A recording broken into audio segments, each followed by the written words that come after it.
Our next reader is a gentleman, Chris Wright, and he's a full-time writer who lives in Lisburn but is originally from Bangor by the sea. Chris's love of writing is built on a lifelong love of reading. His mum still tells people that when he was a kid, he would have read the sauce bottle given half a chance.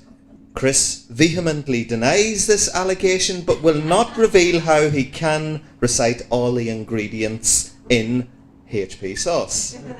Chris studied politics at Queen's University because he was unsure what he wanted to do with his life, given the lack of direction inherent in local politicians, as well as his lifelong dream to get paid for doing nothing.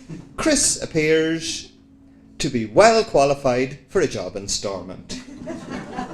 Tonight, Chris is reading Count Your Breath.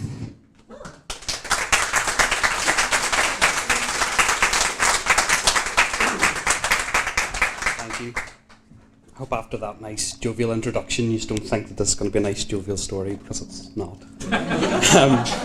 And I just found out a couple of days ago that this wee story is going to be featured in the Wellington Street Review, which is out next week.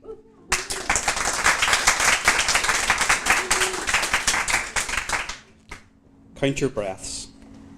Fine dreams of sweets and the soft lilt of her fading lullaby are torn at the fabric, broken by a terrible wail like a bird calling out a predator, until I have no choice but to rise and gasp and plunge through the surface of a stormy sea. When the distressed caw doesn't become another, and the sound stretches into the distance, I know what is coming. The patter of quick feet, the swoop of the bedroom door, grandmother's warm hand resting in mine just for a second, in a moment of pure peace. We take off down the stairs, out into the biting November cold, towards the shelter at the end of the street. Count your paces, she shouts, and we try to beat her score from the night before. And despite knowing that another fleet of German bombers sweep in from the southeast, I'm safe, as long as she's at my back, tracing the steps of my small feet with her own. The dust that clings to the city weighs her breaths and slows her steps, gifting me more time lingering in dreams. Slower and slower it takes until full minutes pass for her to shuffle to my room, calling out my name in increasingly strained tones, chased by rack and cough. I guide her down the stairs and through the front door, the pinching air stealing her stride. I pull and tug with all my little muscles can muster. Count your breaths, I shout, like she is in control. She falls by the side of the road, slumping down the neighbour's wall, looking up at me with a rueful smile.